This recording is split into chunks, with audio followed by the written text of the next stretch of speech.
pessoal, boa tarde. Bem-vindos ao canal da UNAMEC. O meu nome é Maria Luísa, eu sou a diretora de comunicação da associação e é um prazer receber cada um de vocês aqui no dia de hoje. Ainda mais como a gente está estreando um novo quadro aqui no canal, que é o UNAMEC Entrevistas, cuja finalidade é homenagear o mês internacional de comemoração da conscientização de auditoria interna. E nós vamos ter prazer de conversar com uma série de auditores aqui, vão transmitir um pouco do conhecimento deles para a gente, de forma a agregar aqui ao nosso trabalho, né? E compartilhar um pouquinho das angústias dessa profissão. Antes de a gente receber a nossa convidada, muito querida e muito especial, eu vou passar a palavra para a Marília, nossa presidente, para também cumprimentá-los nesse dia. Obrigada, Maria. Minha fala vai ser breve, pessoal. Só queria dar as boas-vindas a todos e a todas nessa tarde. Agradecer a Maria Luísa aí sempre na condução de excelentes eventos, excelentes ideias conosco na UNAMEC. Agradecer também já antecipadamente a doutora Patrícia Álvares, que a gente já queria há muito tempo conversar com ela, trazê-la aqui para participar de algum evento nosso. Então, é uma tarde de muita alegria, uma tarde de realização da UNAMEC. E aí eu já quero convidá-los a ficar atentos que nos próximos dias a gente também vai estar divulgando outras atividades, inclusive o nosso congresso, o COBASA, que está aí saindo, logo, logo a gente traz aí os detalhes, a forma de inscrição, o evento como um todo, onde vai ser, como vai ser. Então, fiquem atentos. E aí eu já devolvo a palavra, Maria, para você conduzir esse momento. Obrigada, Marília. Fiquem atentos às nossas redes sociais, acompanhem a gente no Instagram, no Facebook. Curte aqui o canal da UNAMEC, aqui tem sempre conteúdo de qualidade relacionado a assuntos da auditoria interna. Então, sem mais delongas, vamos receber a querida doutora Patrícia Álvares. A doutora Patrícia, eu vou tomar a liberdade de ler o currículo dela, que é um currículo impactante, todo mundo merece saber.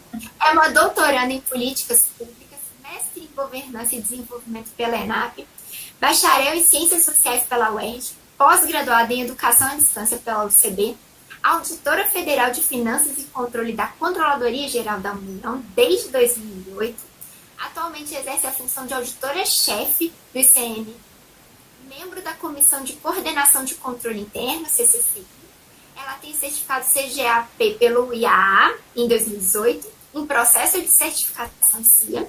Foi chefe de gabinete da Secretaria Federal de Controle Interno de 2015 a 2016, assessora técnica do diretor de Auditoria de Políticas Sociais de 2016 a 2017, assessora técnica da Secretaria Executiva da CGU de 2017 a 2018, e chefe da Assessoria Especial de Controle Interno do Ministério da Cultura de 2018 até janeiro de 2019.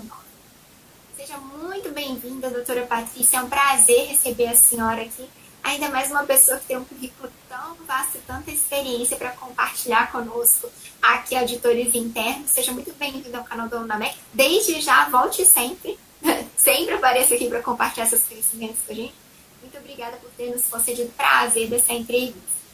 Imagina, Maria Luísa, super obrigada. Eu que fiquei muito honrada com o convite. Eu gosto muito de atuar nessa profissão, nessa tarefa aí de auxiliar os gestores a atingir os objetivos. Então, é um prazer. Eu já tinha conversado com a Débora em outros momentos para falar de auditoria ágil, que é um outro assunto que eu gosto bastante também. Então, desde já, eu já me autoconvido para vocês, quando tiverem interesse em falar sobre isso. É um assunto que a gente implementa lá, é uma metodologia que a gente implementa lá no ICMBio e que está trazendo ótimos resultados. Então, já me coloco à disposição. Muito obrigada pelo convite, espero que a gente tenha um debate bem bacana. Perfeito, ótimo. Uma palestrante, uma entrevistada que já se propõe para novos temas, é tudo que a gente ama aqui na UNAMEC. Doutora Patrícia, então nossa conversa vai muito girar sobre a atividade de auditoria, e as dificuldades profissionais oriundas disso. E a senhora é uma entusiasta da atividade e isso é maravilhoso, é muito bom conversar com quem ama o que faz, E acaba que não é um serviço, é um prazer. Então, e essa experiência da senhora aí desde 2008, como auditora federal de finanças e controle, a senhora notou que ao longo desses anos, a atividade de auditoria sofreu muitas mudanças daquilo que a senhora via quando a senhora começou até hoje. Como a senhora vê, houve um contexto de mudanças muito grande no trabalho do auditor interno? Como que a senhora vê isso ao longo dos anos?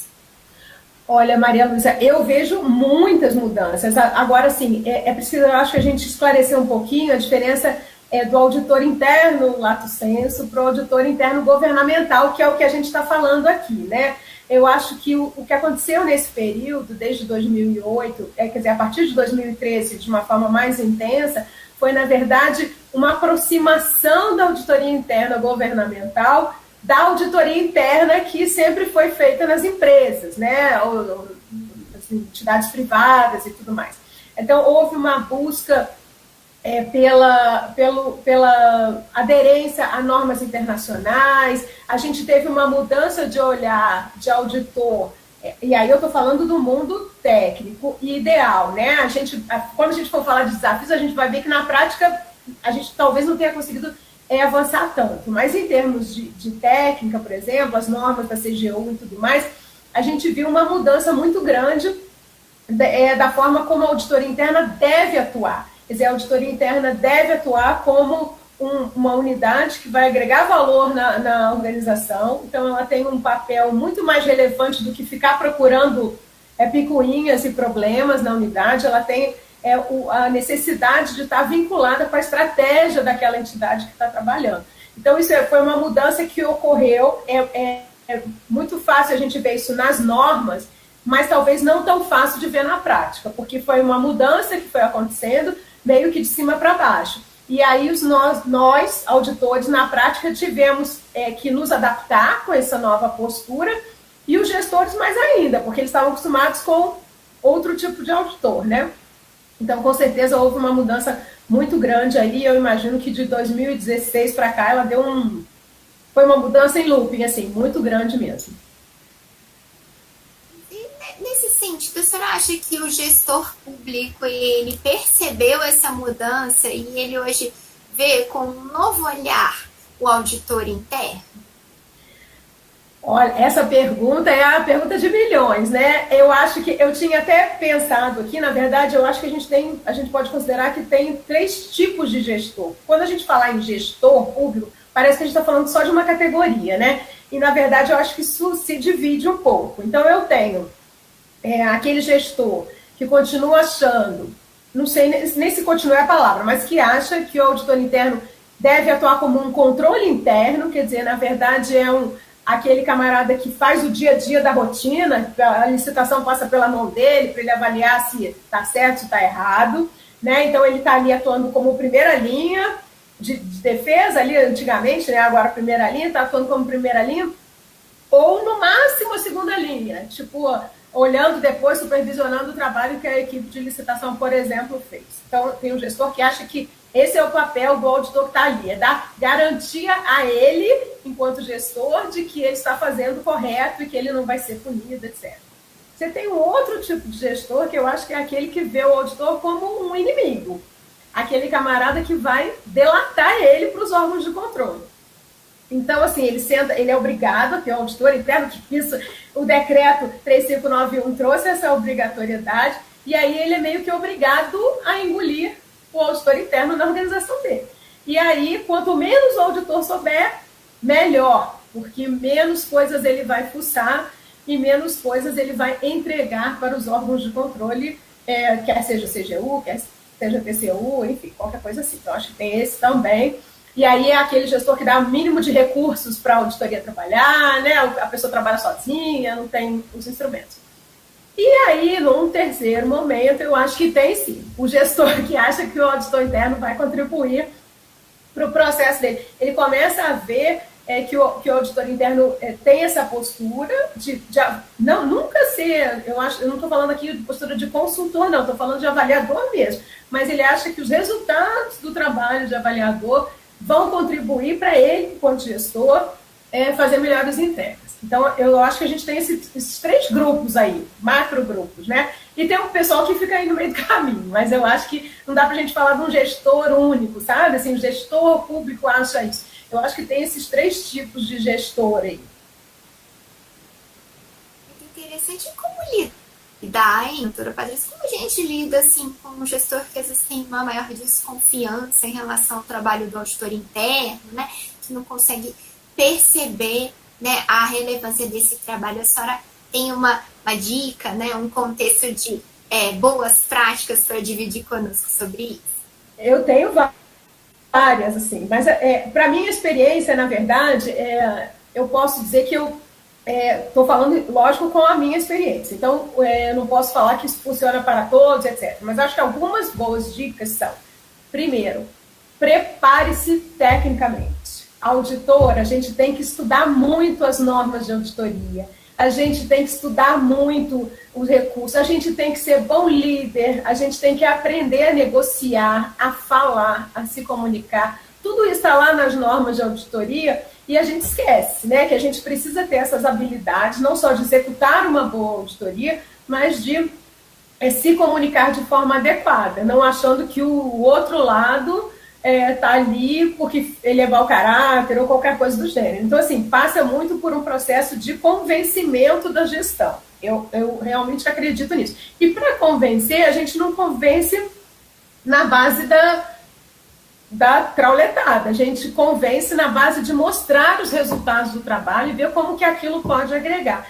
Eu imagino, a gente está falando aqui de UNAMEC, e que eu acho super relevante, assim, o papel pedagógico do auditor interno, ele é muito importante para mudar esse entendimento da gestão. Assim, dando um exemplo, lá no ICMBio, por exemplo, eu estou há 3 anos, né? Agora é meu 4º ano.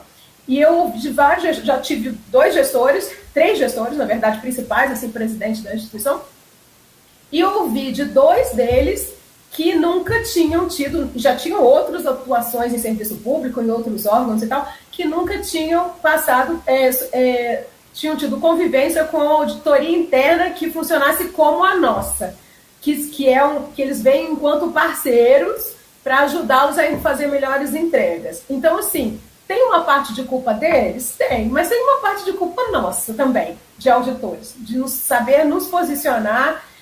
Só que para isso a gente precisa estar muito bem qualificado. Então, por isso que eu estava falando do currículo, assim, é uma coisa que eu sempre corri atrás muito de fazer as capacitações que me dessem essas habilidades para poder, de fato, chegar lá e falar de igual para igual, sem estar por cima, nem por baixo, entendeu? Que bacana esse retorno que a senhora teve, né? Esse desenvolvimento de soft skills também se mostra relevante, né, para o contexto do exercício de auditoria. A senhora acha, então, que o auditor ele está cada dia mais caminhando para uma posição de liderança? Isso dentro da organização ou não? Novamente, a gente está falando de um contexto ideal. Eu imagino que sim. Hoje, por exemplo, eu acho assim, se a gente quer exercer esse papel de realmente ser um consultor, estou falando do auditor, mas pensando na auditoria, né? Se a gente quer que a nossa unidade seja relevante para a organização e não só uma obrigação, porque eu acho assim, enquanto a gente trouxe o decreto 3591, a gente disse assim, olha, gestor de órgão público, entidade, autarquia, fundação, você é obrigado a ter um auditor, ok? Toma aí. E aí, pronto, pusemos lá uma equipe, uma pessoa que seja para trabalhar. E aí, para a gente ganhar essa relevância e ele entender que a gente pode contribuir de fato, a gente precisa também estar, eu acho que precisa ser líder, mas eu acho que a gente precisa estar conectado com a instituição. E é interessante que isso, assim, as próprias normas de auditoria fazem isso. A gente precisa estar conectado com a estratégia da instituição. Então, se a instituição quer chegar em tal lugar, eu preciso fazer uma avaliação, auditoria, colocar no meu plano, questões relevantes para ele chegar naquele lugar. Se eu for ficar olhando uma coisa que não vai ajudá-lo a chegar naquele lugar, ele não vai me considerar enquanto parceiro passível de escuta. Né? Então, acho que de fato. Mas a gente precisa, enquanto líder, para o nosso grupo, precisa de fato, não sei, muitas vezes aqui na parte dos auditores do MEC, a gente tem auditores que às vezes trabalham sozinhos, mas de uma certa forma as pessoas têm pelo menos lá 2 pessoas com eles. Então, até nesse momento a gente precisa ser líder para passar para fora qual é o papel relevante da auditoria e de fato ela pode ajudar a gestão a chegar lá onde ela quer chegar. Entendeu? Eu acredito que sim, a liderança é fundamental. Que Legal. E como que a senhora vê as relações da unidade de auditoria, dos auditores, com o restante da organização? Né? Fora a alta gestão com que a gente sempre se relaciona, como a senhora vê as relações com os demais colaboradores, a abertura que a auditoria pode ou não dar a esses colaboradores e se demanda ou não também para eles uma divulgação sobre os trabalhos, uma divulgação sobre a que veio a unidade de auditoria? Nossa, todos os papéis, gente, porque assim, você tem a alta gestão e você tem a gestão de linha. Tudo que eu vou te falar, eu vou sempre estar remetendo às normas de auditoria, porque a gente fica parecendo que são coisas que a gente inventou da cabeça, mas não inventou, tá? Vamos lá. Quer dizer, os resultados das nossas auditorias, eles não devem ser comunicados só para a alta gestão. Eles devem ser compartilhados com a gestão de linha, com quem está executando o processo. Porque quem vai implementar, de fato, as recomendações é esse pessoal que você que tá gerindo aquele processo. A gente costuma muito falar de tone of the top, da alta administração, blá, blá, blá, blá, blá, mas se a gente não convencer os nossos colegas, né, os nossos servidores, porque são servidores que estão trabalhando em outras áreas, da importância do papel da auditoria, a gente vai ser sempre um chato que está ali apontando problemas. E assim, e tem uma questão que a auditoria interna, ela está dentro da organização. De fato, ela precisa ter todos aqueles requisitos lá, ceticismo profissional, etc, etc. Mas isso não implica que ela não tenha que ter contato com o gestor de linha, com os colegas de linha, né? A minha sala na auditoria está sempre aberta e é interessante que você começa a perceber com essa criação de confiança. Você vai gerando isso que é uma palavra que um executivo de auditoria interna fala muito, Richard Chambers, que é um conselheiro confiável, que ele chama assim, o auditor interno deve ser uma pessoa confiável. Então, para você conseguir realmente fazer mudanças na organização ou ajudar a mudar a organização, as pessoas precisam ter confiança no que você está falando. E para ter confiança, a gente precisa abrir um pouco a guarda, a gente precisa, de fato, escutar as dores de quem está executando os processos. E aí dizer, olha, tá bom, então você não está conseguindo isso, mas então vamos fazer isso, a recomendação é essa, vamos levar para a autogestão para você ter condições de executar esse processo melhor, alguma coisa assim. Então eu acho que, novamente, a gente está colocando aqui a auditoria interna no sentido mais belo da palavra. Não estamos nos falando com, eu cheguei, o cara está fraudando a licitação, e aí eu vou ter... Não é isso, né? A gente está falando de processos de trabalho, com riscos e dificuldades que a gestão da administração pública tem. É disso que a gente está falando. Quando a gente vai lá e olha que tem alguma coisa errada, não, vai separa daqui, isso vai para uma investigação, apuração, é outra conversa. Mas esse trabalho que a gente está fazendo precisa ter esse trabalho de confiança, porque até, senão, gente, as pessoas vão esconder as coisas da gente, eles não vão dizer que está tudo certo, e não está tudo certo, você vai ter que ficar funcionando uma coisa que ele podia te dizer de cara logo que estava errado, né? Que está difícil, enfim, qualquer coisa assim. Perfeito. E a senhora teria uma boa prática para compartilhar conosco no sentido de melhorar essa comunicação, essa interação, né, para a gente poder se inspirar aqui na melhoria dessas relações? Tenho várias, muitas. Eu vou começar a primeira, que eu acho assim, é mais como a gente fala hoje, né? Você é da área de comunicação e comunicação é tudo na vida. Então, assim, a primeira coisa que a gente fez depois de estruturar lá no CMBio foi assim, nós temos uma página na nossa intranet, na intranet do órgão, tem uma página da auditoria interna. E aí a página da auditoria interna, ela é com um desenho bem lúdico que a nossa comunicação fez lá, e ela explica todo o processo de auditoria interna. Como é que é feito, ela não tem lá uma norma dizendo que vai ter uma reunião de apresentação, depois vai ter os achados, e depois vai ter a busca conjunta, e sei lá, coisa. Ela tem os bonequinhos lá desenhando, primeiro como é que ele faz o universo de auditoria, depois ele vai explicando como que é a execução do trabalho, o debate dos achados, a produção das recomendações, tem lá uma página que a gente está sempre alimentando com os resultados do trabalho. Então ela tem os desenhos, então ela chama sempre atenção para isso. Isso foi uma coisa muito positiva, porque tá lá, todo mundo olha, não, mas ele tá lá e aí para complementar a estratégia de comunicação, a gente fez no Instituto, todo ano a gente faz lives para explicar o que é auditoria interna. A gente faz uma live e explica qual que é o papel, aí chama o presidente, aí chama alguém da CGU para dar uma palhinha, enfim, faz atividades internas, não para a equipe de auditoria somente. É importante você fazer isso para os seus treinamentos, a sua coisa, mas a gente faz isso para a organização, para eles saberem o que é auditoria. Tanto que, assim, quando a gente chegou lá, eles confundiam muito auditoria com corregedoria, era tudo a mesma coisa, mandavam umas coisas para a gente para auditoria, porque aconteceu não sei o quê. Eu falei, olha, gente, vamos começar a delimitar aqui qual é o papel de cada um. Então, assim, é um trabalho pedagógico, que eu te falei, e eu acho que isso ajuda muito, você fazer essa divulgação interna. E outra coisa que eu acho que também ajuda muito é você fazer esse trabalho pedagógico com a autogestão. Então, sempre que você puder agendar reunião e fazer aquele trabalho pedagógico, mostrar os resultados e não sei o quê, boas práticas e tudo, ajuda ao pessoal começar a entender qual que é o papel da auditoria de fato. Legal. Quando me parece, nem a senhora pode corroborar ou não, e quando a auto-administração começa a aceitar de uma forma mais positiva, reverbera, né? Ajuda a reverberar esse reconhecimento e a abrir melhor, né, os espaços para os auditores, né? E doutora Patrícia, nesses seus anos de auditora, o que a senhora considera que foi seu maior desafio?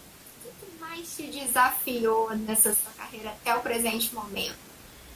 Olha, para mim, que sou da área de humanas, é a utilização da tecnologia para fazer as avaliações. Eu acho que esse foi o meu maior desafio. Eu não posso.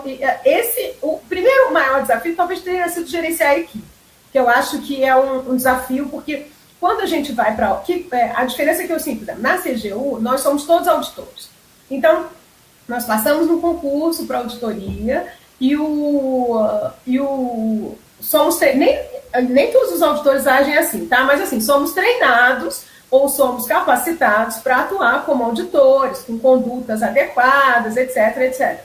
Quando a gente chega no órgão para ser auditor interno, você vai trabalhar com a mão de obra do órgão, que não é auditor, via de regra, né? Porque, por exemplo, quando você vai para o Banco Central, as pessoas passam em concurso para auditor, sei lá. Então, assim, é outra coisa, o cara está preparado para aquilo. Nas empresas, a sua equipe é auditor, né, e tal. Quando você vai para entidades como as nossas, você vai ter na equipe pessoas que são daquela carreira do órgão.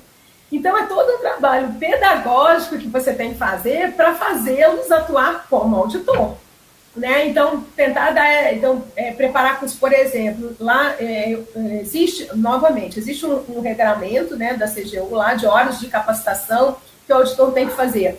A gente faz sempre muito mais do que aquelas horas, porque a gente faz questão, a gente não tem dinheiro para fazer curso do IA para todo mundo, mas a gente faz curso interno, a gente faz curso da CGU, a gente faz curso da ENAP, a gente sai buscando, e assim não são nem só cursos de auditoria, porque, por exemplo, um curso de mapeamento de processos é fundamental para o auditor, porque ele pode, especialmente o auditor que não sabe como mapear um processo, como que ele vai conseguir fazer uma avaliação de riscos de um processo se ele não sabe mapear um processo? Para organizações como a nossa, porque a gente fala muito de gestão de riscos e de tal, que a gente vai avaliar. Quando a gente vai em organizações como as nossas, a gente não tem esse processo mapeado e bonitinho de gestão de risco. Quem vai fazer é a gente mesmo, é a auditoria que vai fazer. Então, você conhecer, capacitar os seus auditores para mapear processos, para identificar, e tudo isso pode ser feito num curso da ENAP, por exemplo. Então, não precisa de dinheiro, precisa de você ter um planejamento, né? Então, esse foi um grande desafio. Fazer a equipe, tanto que eu me lembro quando eu entrei, a minha equipe tinha 5 pessoas, e na porta está escrito assim, auditores internos. E aí tem na outra minha salinha lá, auditor-chefe. E aí eu falava assim, gente, agora não, vocês são auditores internos. Ele, não, a gente não é auditor interno, a gente não é da carreira da CGU. Eu falei, mas não está escrito em lugar nenhum que você tem que ser da carreira da CGU para ser auditor interno. Né? Auditor interno pelo IA, quem executa a atividade de auditor interno é auditor interno. E você tem que se portar como tal, tem que ter as condutas para aquilo, tem que ter capacitação para aquilo.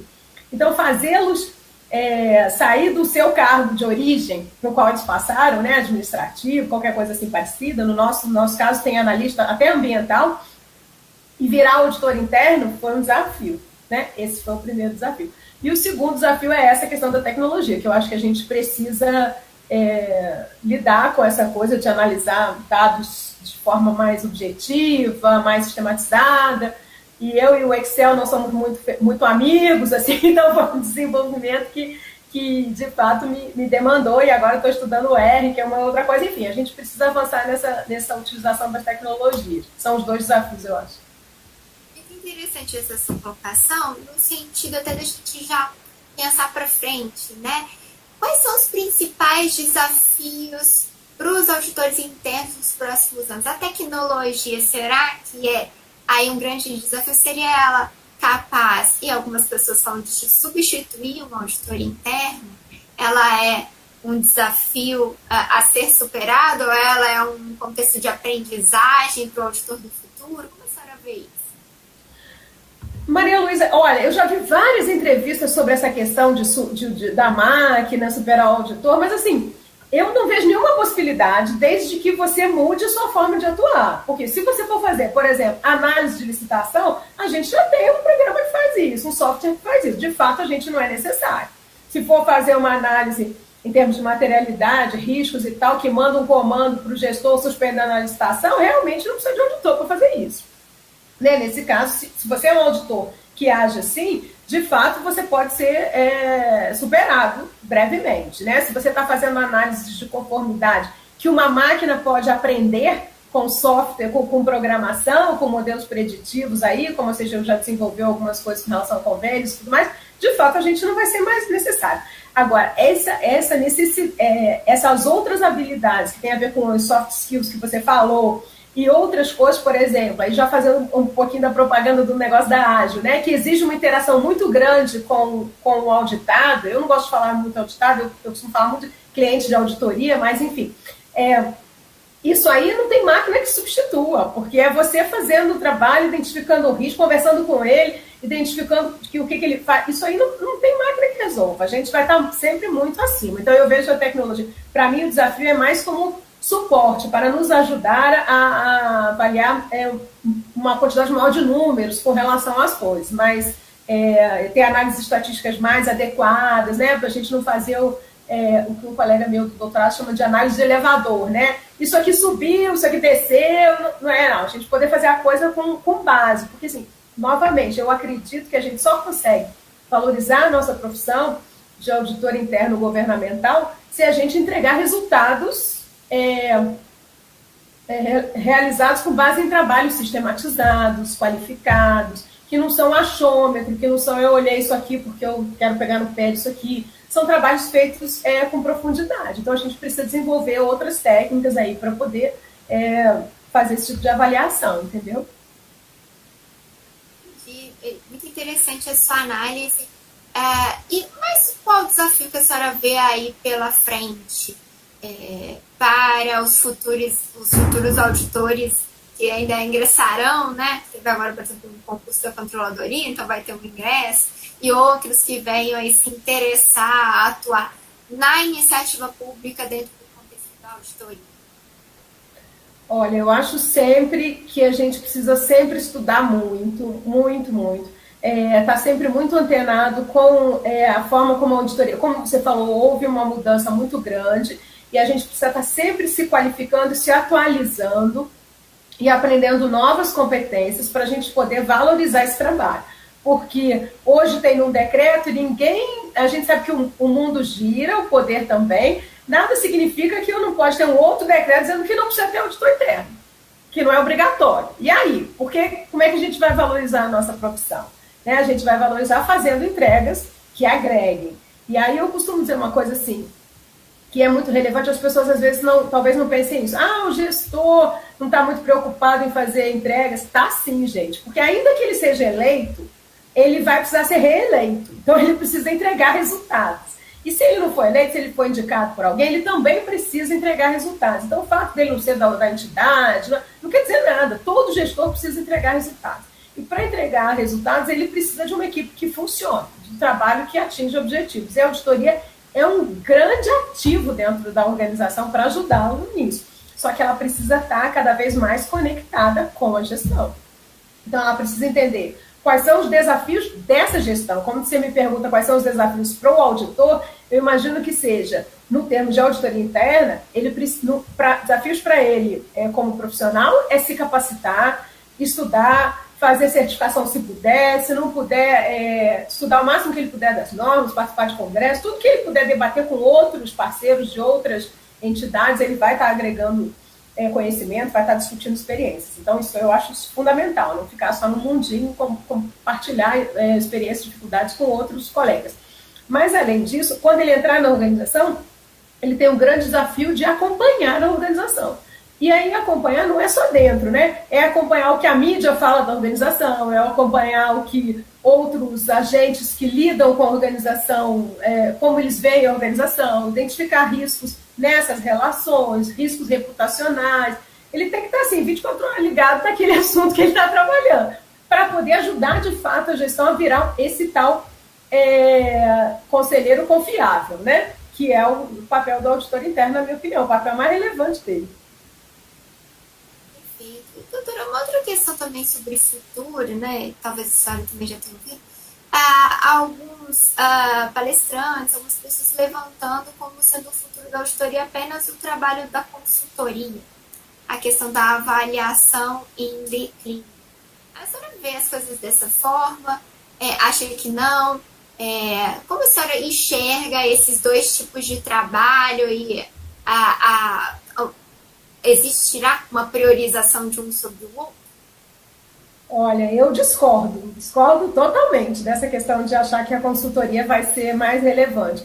Eu entendo que talvez esse pensamento venha em função da gente achar que a avaliação é uma coisa negativa que foi imposta pela auditoria tirada da cachola, e a consultoria, porque ela tem como premissa ser uma solicitação da gestão, então, por isso ela teria mais relevância para a gestão. Eu penso que talvez esse entendimento de que a consultoria vai ser preponderante, ela tem origem nisso, em achar que o gestor pedindo significa que ele estava interessado naquele processo, naquele trabalho da auditoria, e o outro gestor não está pedindo.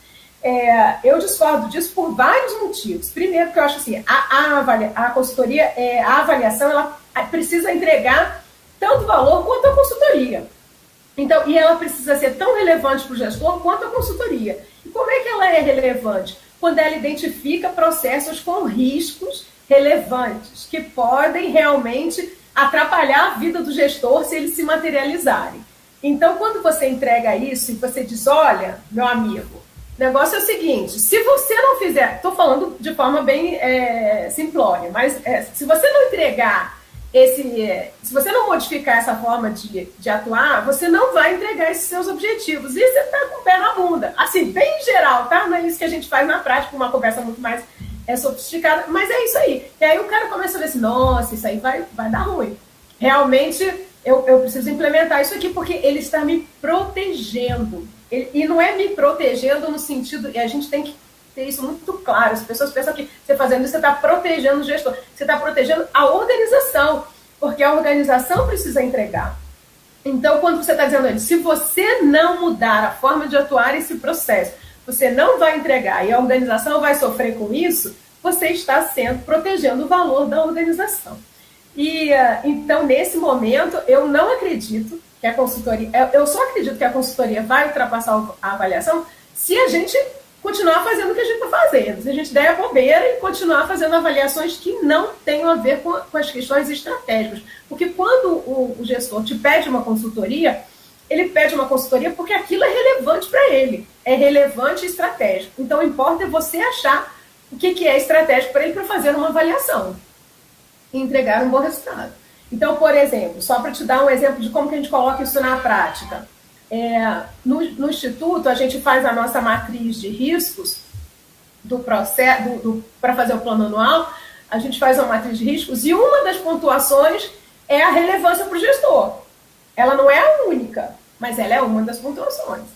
A gente faz outros riscos, mas essa é uma pontuação, que vai fazer aquele processo subir um degrauzinho ali na frente do outro, porque aquilo é relevante para ele, porque às vezes ele não entra numa matriz de riscos porque ele não tem tanto orçamento, né? Ele não tem tanto... Enfim, qualquer coisa parecida, ele não entra na nossa matriz. Só que ele é alguma entrega que ele prometeu para o ministro, para o reitor, sei lá para quem. Então, isso tem realmente um valor estratégico para a organização. E aí é preciso que você considere isso. Como que a gente considera isso?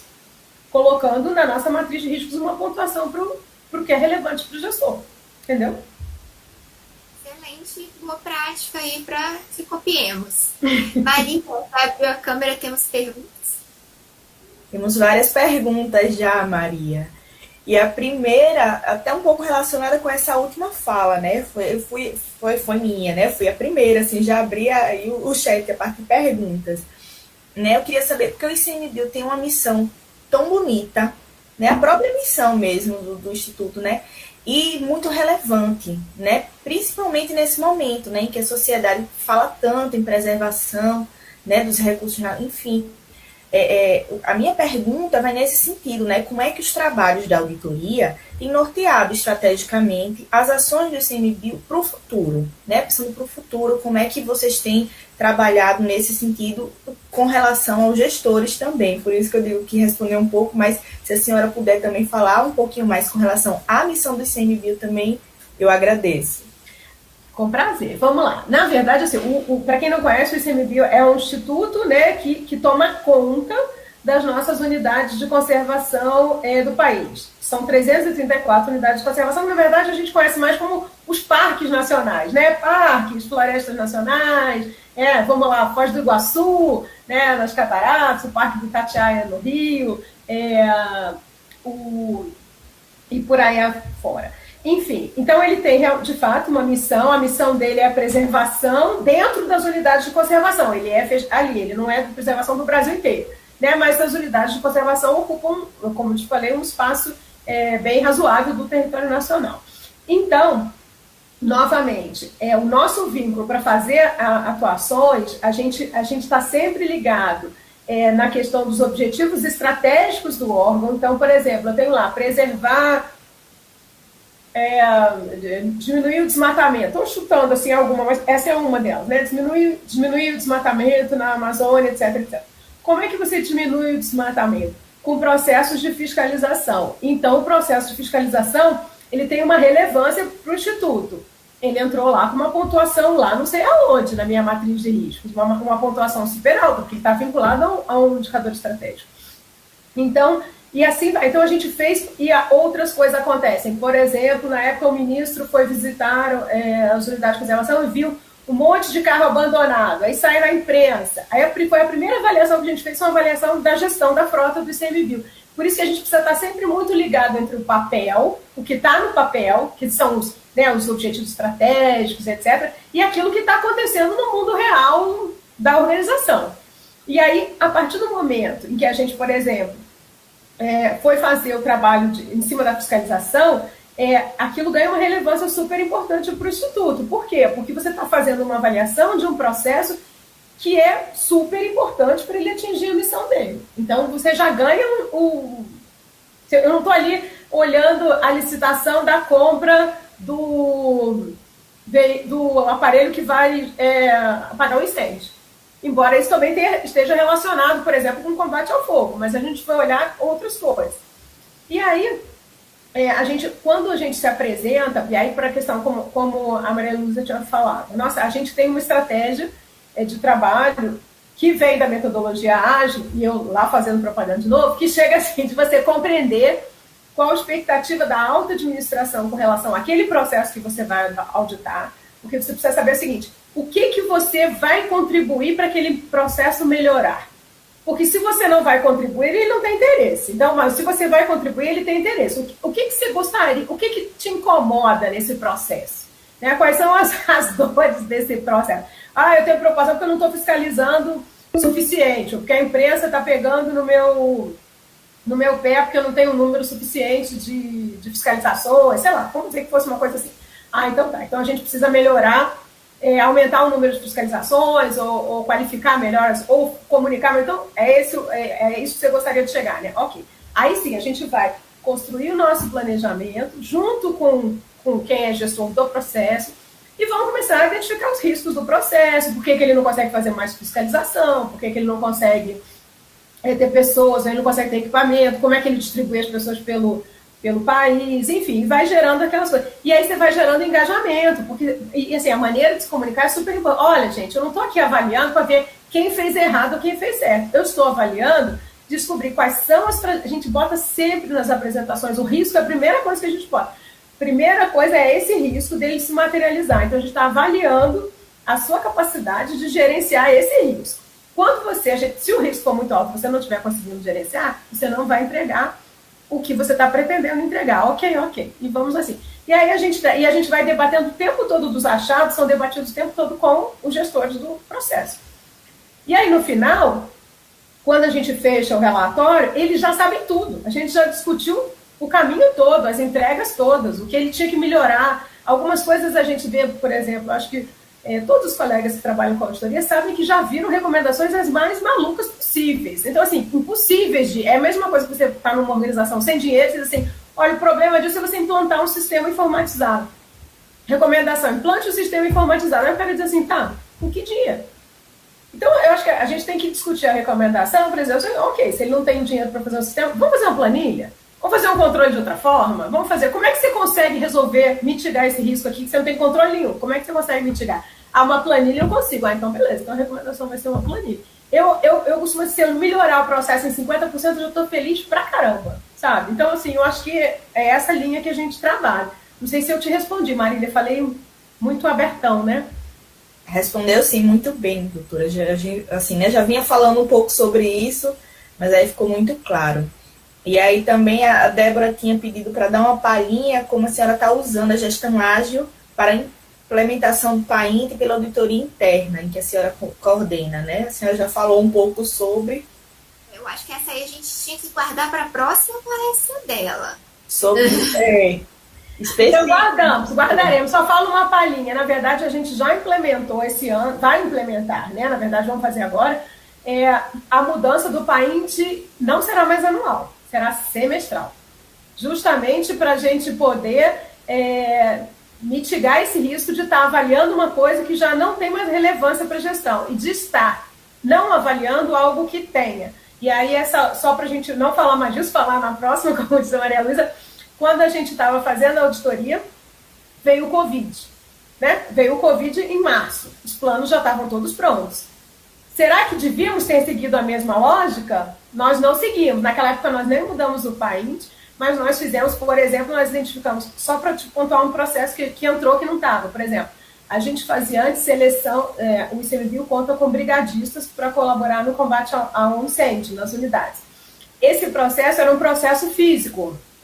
As pessoas iam na unidade, se cadastravam, tinha uma prova física e tudo mais.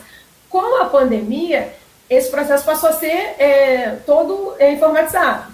Então, ele tinha outros riscos que não tinham antes. Então, por conta do Covid, a gente identificou que essa mudança no processo e colocamos ele no PAINT e tiramos outra coisa, justificando que a mudança... Então, assim, o ágil... no PAINT ele propõe isso, que você precisa estar conectado com os riscos que a organização está acontecendo.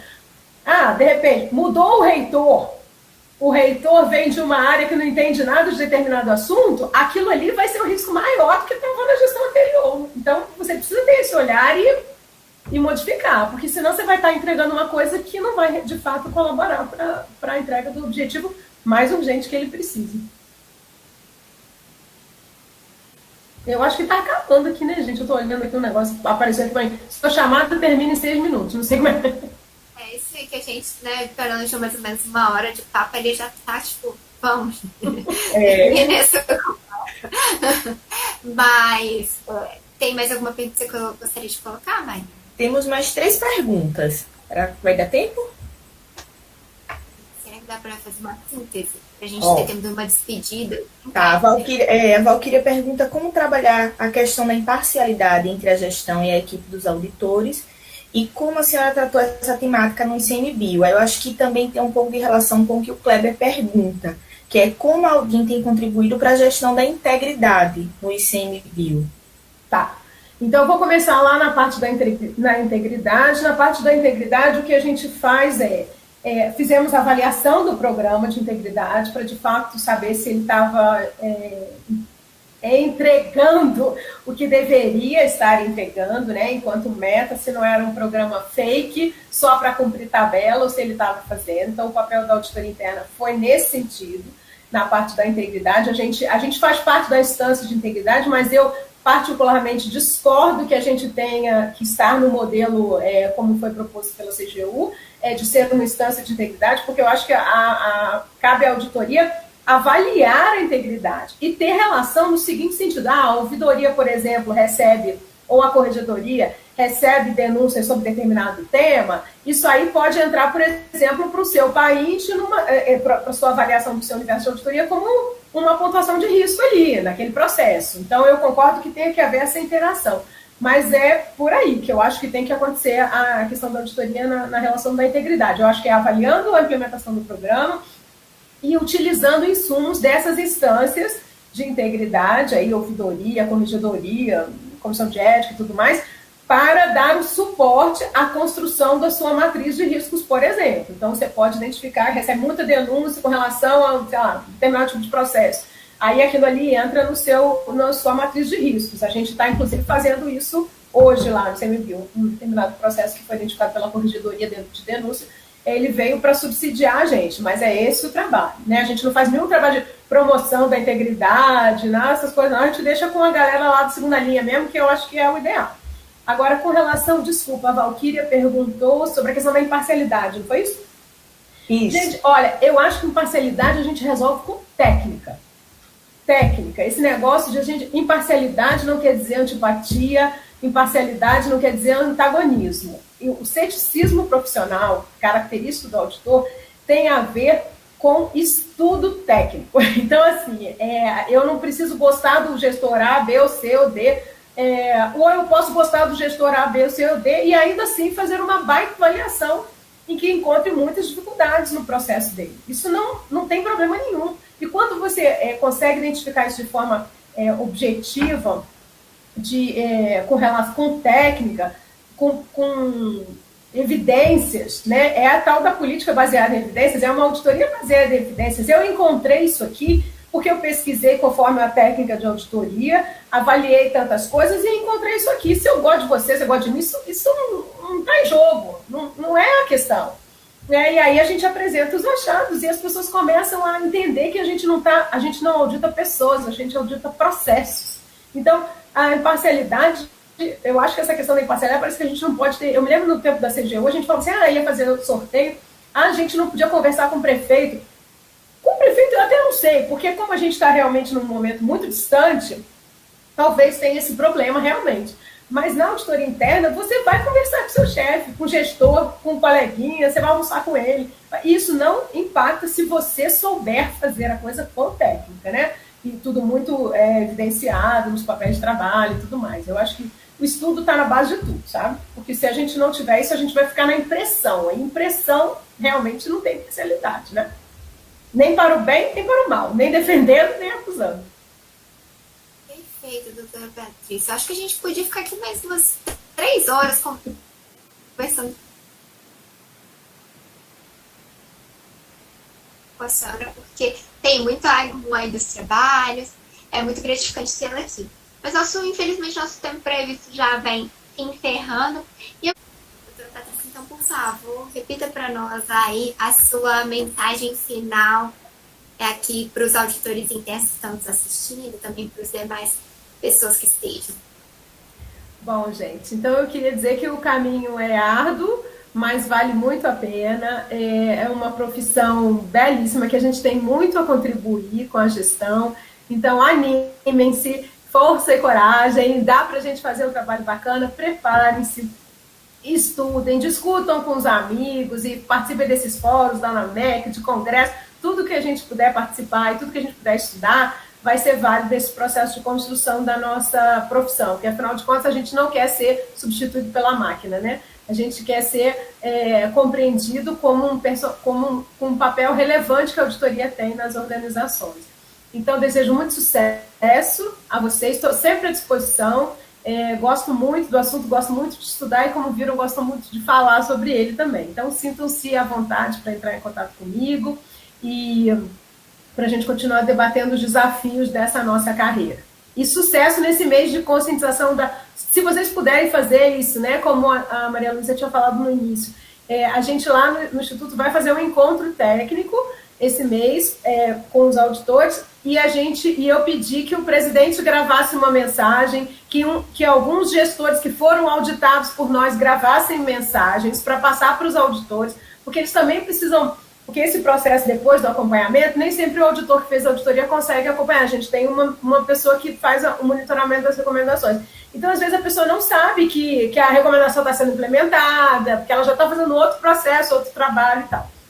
Então, é importante eles também identificarem o resultado do seu trabalho, olharem na prática, né? Então, compartilhem os resultados, o sucesso do resultado das suas atuações com quem faz as auditorias, para a gente não achar que está enxugando gelo, né? Que assim, a gente está contribuindo. E pensem que é tudo difícil, a gente não vai sair do 0 para o 100. Mas se a gente sair do 0 para o 30, já está bom. Depois a gente vai do 30 para o 50 e assim a gente vai melhorando, né? Então, sucesso, felicidades, um lindo mês de maio para nós todos. Obrigada, Marília. Sua mensagem final também. Quero mais uma vez agradecer a doutora Patrícia, foi com certeza uma tarde muito especial, de muito aprendizado, né? Esse compartilhamento dela hoje com certeza vai mudar diversos pensamentos, enfim, a gente vai sempre evoluindo, tanto com o estudo, mas também ouvindo os colegas, né? E é muito bom ter alguém como a senhora tão qualificada como colega de auditoria. Então, mais uma vez, muito obrigada, e já fica aí o convite para as próximas, né? Já está tudo certo, combinado. Também queria agradecer a Maria, né? Maria aí sempre, sem palavras, né? O que seria da UNAMEC sem a Maria, né? Todos esses eventos, assim, as lives, é a mãe das lives da UNAMEC, né? A gente deve a Maria aí esse projeto tão legal e tão bonito, que levou também, né, tanto conhecimento aí o Brasil todo. Né, nós somos 432, contei hoje de manhã, 432 auditores, né, do MEC, do PCC-TAI, né, do nosso plano de cargos e carreira, espalhados por todo o Brasil.